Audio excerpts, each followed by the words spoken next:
Hi, and welcome to TV My Husband Hates. I'm Cat Sims. And I'm Reagan Kempton. And we are reality TV addicts? Addicts, aficionados? Ooh, I like that.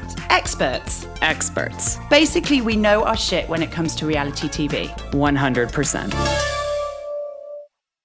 Hello, and welcome to another episode of TV My Husband Hates, where it seems like reality TV has just been on fucking fire these past couple weeks. How you doing, Kat? I feel like I'm on fucking fire, if I'm honest.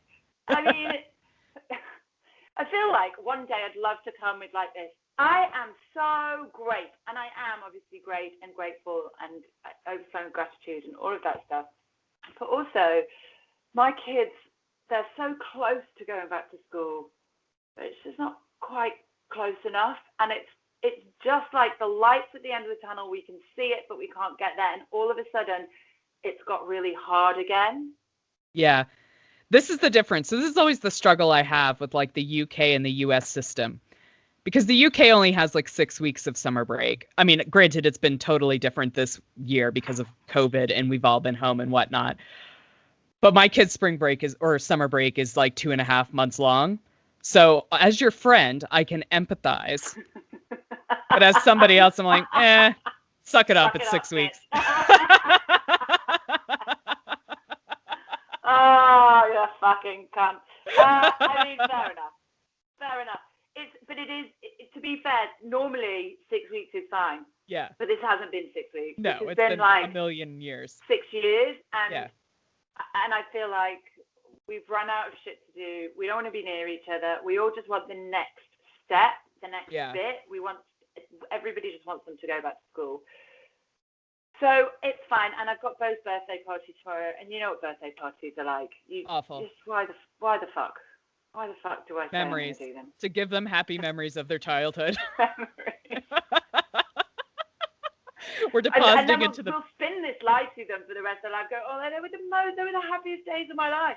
In reality, it's fucking shit. I've never drunk so much. I mean, you know. They're the drunkest days of our lives. Though I will say, as a voice from the future whose kids have gone back to school, because they have not been around kids so much, now colds are flying rampantly. I thought that was going to be a positive message of support. No. I thought you were going to say from the other side, just so that you know, when the kids are back in school, it gets easier. Think good times are coming. But no, you literally... I pissed on your parade. You did. Pissed on my chips. On one level, it is very nice when they can go to school and they are gone for the day. However, I feel like we've also been catapulted back to like the first year of school. Remember when your kids first went to nursery and they were just fucking sick all the time? But now people freak out that they're sick all the time because they think they all have COVID. So then you get to take them home, get COVID tests for them, prove that they don't have COVID, and then send them back to school. But then the sickness ramps through your entire family. Like I had a puking 5-year-old at 4:00 this morning. Oh my god! Oh, but hang on a minute. I have like a worldwide beef, right? Yes. You know, pre-COVID, yes. when our kids were sick and we had to check their temperatures, and your options were like stick it under the tongue or do the in the ear thing, and none of them were ever any fucking good. Or the batteries weren't there. You never really knew if you pushed the right button, or they didn't keep it under their tongue for long enough. Why is it that all of a sudden these amazing like guns that you just infrared guns that you just point at a forehead and it just gives you a temperature instantly? They have been around, but nobody's fucking told us about those before now. No, I will join your worldwide beef on that because it's bullshit. I wish I had had that thing 7 years ago when I had my oldest child. I bought one. It arrived today. I was like, it's 35 quid from Amazon. I am getting me that. I am having it. I am just angry that I have spent years wrestling with fucking children to keep shit under their tongue or in their ear. And now this thing existed all along and nobody told me. Yeah. Healthcare workers, I'm calling bullshit. You should have let us know. Or did you ever fuck around with those like stickers that used to go on their forehead to try to read their temperature too? It's like these like infrared stickers. They were a huge pain in the hole. Sorry, I'm now apparently recording over something. Oh. Hang on. Shit, we're going to have to do that all over again. Was it the last week's episode? I've just deleted it and started re-recording. Okay. So Jimmy will have no. Keep going. Okay. So Jimmy will just have to take that little bit out of yours and put it on mine. He'll figure it out. Okay. He's a genius. It's cool. fine. We're good now. It's okay if I just hit record again, right? Like they'll all mash up again. I hit stop and then I hit record again. Did you? It is recording now. So like one's green and one's red. Let's just go on with it. We'll figure it out. Let's just go on. We'll figure it out. He can mash it all together, I'm sure. Yeah. Sorry, Jimmy. All right. Why don't we, because we've done good chat there, don't we just segue into the first show? Okay. Perfect. We'll do a pause now. Also, Jimmy said, while we're doing this, Jimmy said that the pause we gave last time was great. He was like, it was the sexy pause. Fine. Excellent. Okay. So we'll do a pause and then we'll start again. Okay, well, listen, why don't we get into it? So we are here. I think this week we've got 5 shows, but it doesn't look like we're going to have 5 shows next week. And we're kicking off, as ever, with the brand new Potomac that is back on our screens. And I'm living for this show. This show is everything. Oh, my word. I'm so excited that it's back. These ladies are fucking brilliant. They have so much shit going on. It's so nice to be able to talk about it. They really do. And I love that it's always just random new shit. Like the fact that Giselle and Jamal are back together. We never saw that coming. And it's causing... I love this storyline because it gives us shit to chat about that we enjoy, like families, parenting, relationships, all of that stuff. And I still am surprised. I'm constantly surprised that Giselle is being so kind of tone deaf in this situation. Well, I think where Giselle is coming from is what we've all been brainwashed by the millions of 80s and 90s, like, and even back in the 60s, like when parents got divorced, people would try to get their parents back together. And that's all kids really wanted was them back together. And I actually don't think that's the case. It's definitely not the case for me and my parents. When they got divorced, I was happy they were divorced. It was finally like a happy home. I would have killed them if they got back together, you know? And I think that's really the reality of most divorced kids is they've been through so much of this like fighting and back and forth that it's so much better when they live separately that they don't want them to go back. And I mean, I completely feel for her kids, but I think Giselle is like stuck in that old mindset where kids just want their parents back together regardless. And that's not the case. Well, and even if in an ideal world, these kids do want their parents back together, like let's say that's the case. Yeah. I think Giselle isn't being as sensitive to this as she could be. I think she's like, I don't understand why they're fine with the other guy that she was dating. I forget his name. Sherman, but they're having a problem with Jamal. And like, because the stakes are so much higher. Yeah. Like if you break up with Sherman, fine, he's gone. Like it is what it is. But if it's a nasty breakup between you and Jamal now, these kids are right in the middle of that forever. Like this is a really, really treacherous sort of circumstance. And I think the girls, I've said it from the beginning, I think they're fucking terrified that if this goes wrong, then their whole world will be turned upside down. Totally. It's fucked, right? I'm surprised that she just doesn't seem to get that. Yeah. I mean, I love when she's with her hair guy, Cal. And he's like, well, of course they feel that way. They're terrified. Yeah. And she can't, and I feel like she might hear it from him. She seems to get quite emotional. And I'm so pleased that he said that to her because for me, it's been so glaringly obvious. And I've been like, I don't understand why she can't see it. But I'm glad that he said it. I hope that she hears it. And I hope that she kind of addresses it on that level with her girls.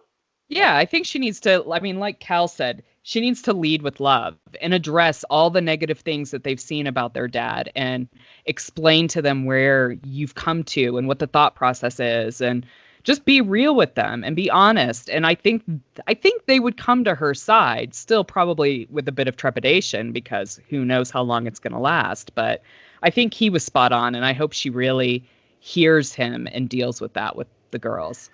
I also think that it would do her girls a lot of good if her and Jamal sat down and really told them where this is going. Like, I get the impression through confessionals that Giselle is like, this is it. Like, we do not want to be with anybody else. Like, I feel like Giselle believes that this is it forever. And I just think that conversation with the girls would be really useful. They need reassurance. They need to feel safe. They need both of their parents on the same page to delivering the same message. And that feels like that's missing at the moment. Well, and they're older now, too. So maybe it would even behoove them to be very real about why they broke up in the first place, because tabloids are going to say shit. Obviously, Giselle has talked about it on the show. And so maybe they need like they need to come together and kind of nail down the story and how they're going to tell them where it went wrong the first time, why it's not going to happen again, and give them some reassurance. Yeah. It's interesting. I don't know if you know any real couples in real life that have divorced and got back together. I don't. If I do. I don't either. It can't be that common, right? No, I wouldn't think so. I mean, maybe separated and reconciled is probably more, but like going through the whole court proceedings, making it final, and then coming back together after like 7 or 8 years, no. I've never heard of that. If any of you listening have been divorced and remarried or got back together with a guy, oh my God, please email us because I'd love to know more about this. It must be such a difficult dynamic to manage. So the more info I can get on this, totally. the more I'm into it. Talking of relationships, let's move on to Monique and Chris because I related hard with Monique in this particular situation. Absolutely. Bless that woman. I mean, bless that woman, but also you still decided to get yourself a fucking bird. Like, make smarter choices. Fair enough. Yeah. But I do understand. I feel like she's got a case of the overwhelms. Absolutely. Well, the overwhelms and, you know, your relationship changes so much with each kid. And they've just had the third kid. And she's just like, none of like the sweet romantical things are happening anymore. Like, I used to come down from putting down the kids and you'd have dinner together. Or, you know, you'd surprise me and take me out. Like, we as women still need to be wooed and, you know, desired because you don't feel desirable after hoofing humans out of your love tunnel, as you would call it. I think it's the best way to put it. It is. You don't feel sexy, but also you don't feel sexy, you know, when you've been cleaning up poop all day and all of that stuff. It's just, I get it. I didn't love Chris's response, which was essentially, but I have needs that aren't being met too, i.e., but we're not having any sex. Or, you know, you're not giving me any head, or whatever it is he was referring to. It was definitely sexual. Yeah. Like, maybe she would feel more sexual if she came down and fucking dinner was on the table. Because let's face it, I refer to this as chore play, right? Yeah. There is nothing sexier than a man who empties the fucking dishwasher, hangs out the laundry, cooks you a meal. Then I will give that man a blowy. But the guy who sits in his ass, not so sexy. No, and Chris is retired. He's a retired football player. What else is he doing? Take the kids. Or hire, and I mean, I did agree. It was interesting because, like, his point was, we have the money. Like, if you need help, please hire it. Like, you don't need to do this alone. I didn't like his, like, sexual comment. Like, I thought that came very weird. But like, as they continued talking, I kind of understood where he was coming from. Like, he misses her in that way, too. So they both, like, need to make the effort. I think if Chris was a different person, that conversation would have stopped at that sex comment. But I really like their dynamic that they just kept talking about it. And they actually kind of came to a resolution like, okay, well, you know, if you do this, then maybe I will feel more sexual. Take me out on more dates. Like, it works both ways.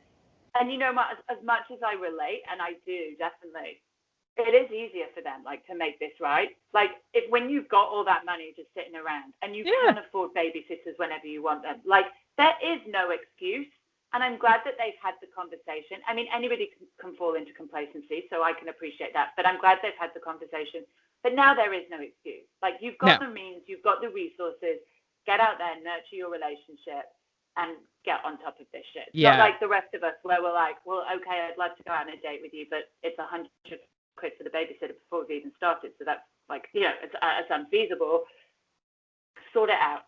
Absolutely. It's kind of like my top tip advice to married people is to don't forget that you are married to somebody and take time away from your children and be with that person, even if it's just like go to the park and sit with each other for a while, because it's hard.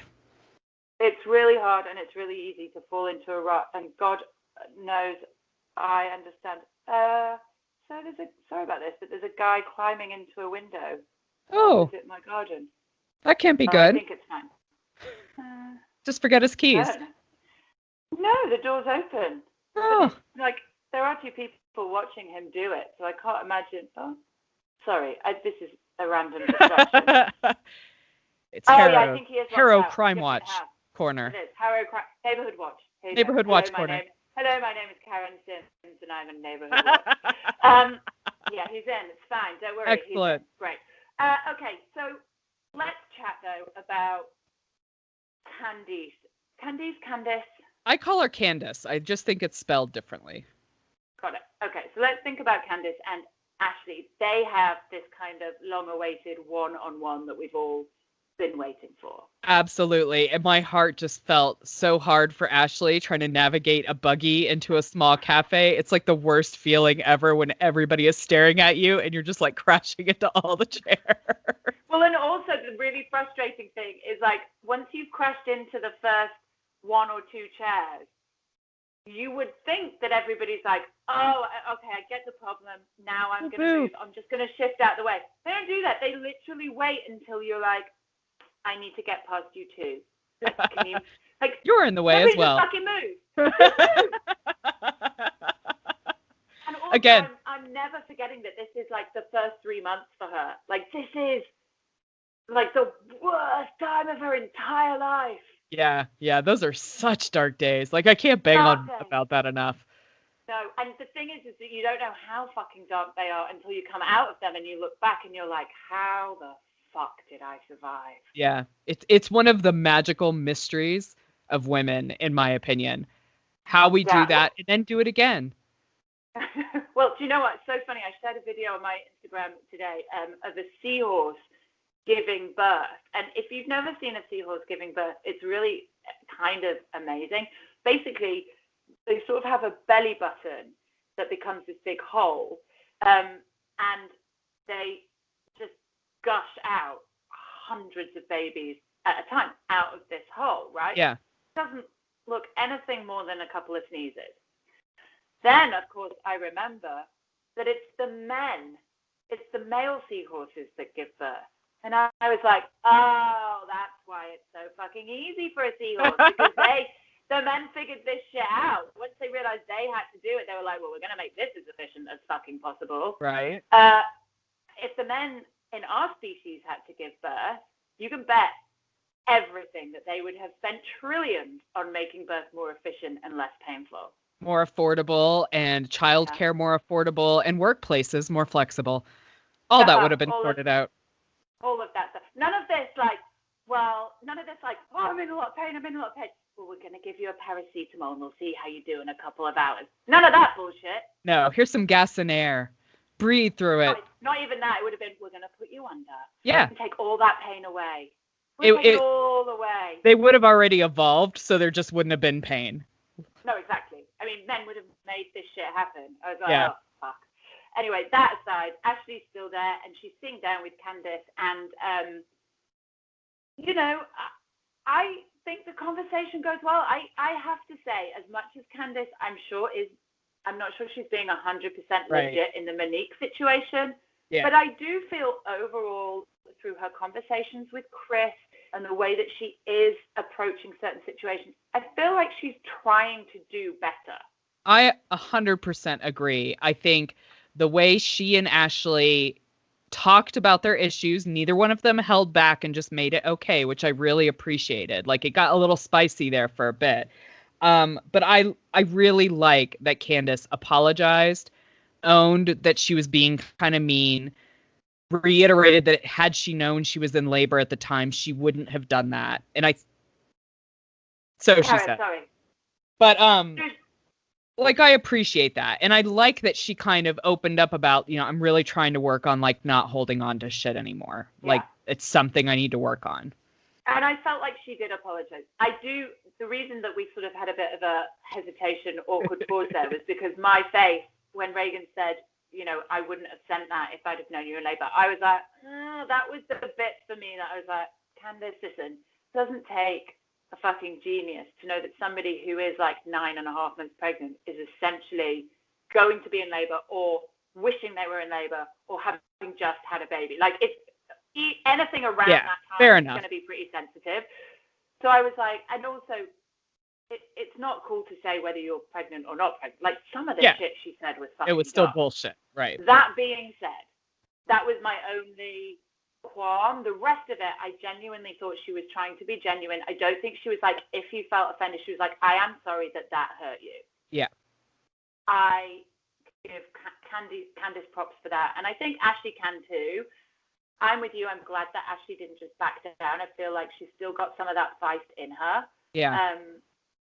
And I think we're going to see this relationship actually go from strength to strength because I think they're going to bond on the baby shit.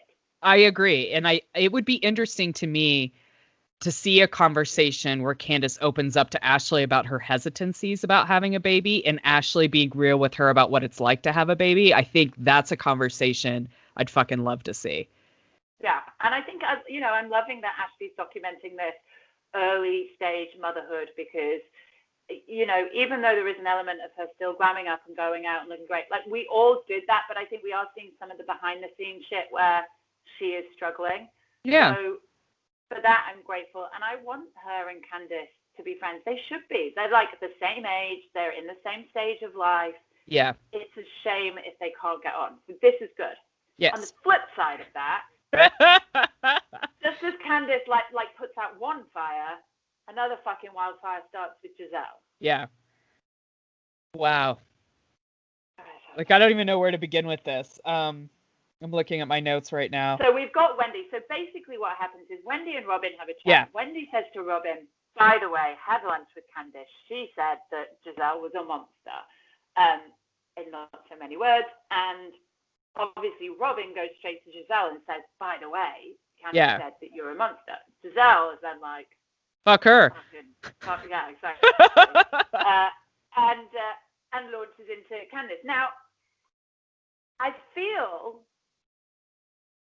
I don't know. I mean, I like Giselle.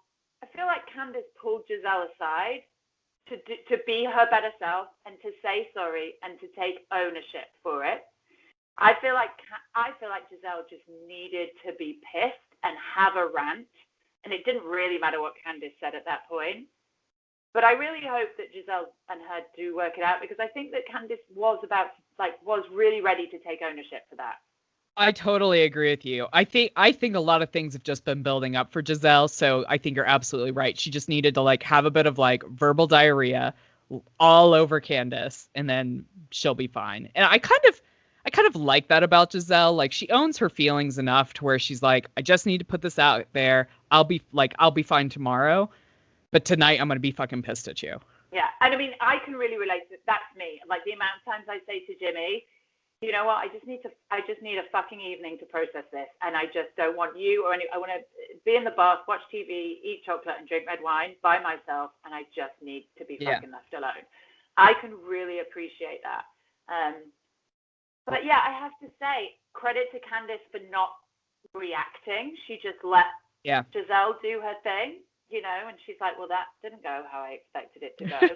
I think we are seeing a more grown-up Candice, and I'm excited to see her evolve a little bit this season. Me too. And I think Chris is a huge part of that. I think Chris understands where she comes from, and he talks to her in a way that's like, maybe you could try this versus you need to do this. You're being a baby or you need to grow up. I think the way Chris handles her is really nice. And I think and I hope that doesn't come out wrong, but just the way he broaches subjects with her is a very relatable, on the same level kind of way. And I think he's just like the Candice whisperer.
Please subscribe, rate, and review TV My Husband Hates wherever you listen to your podcast. You can also follow us on Facebook and Instagram at TV My Husband Hates and join the Facebook group to keep the conversation going when the podcast ends. If Twitter's your thing, you'll find us at TV Husbands Hate. Theme music and production for TV My Husband Hates is by Jimmy Sims.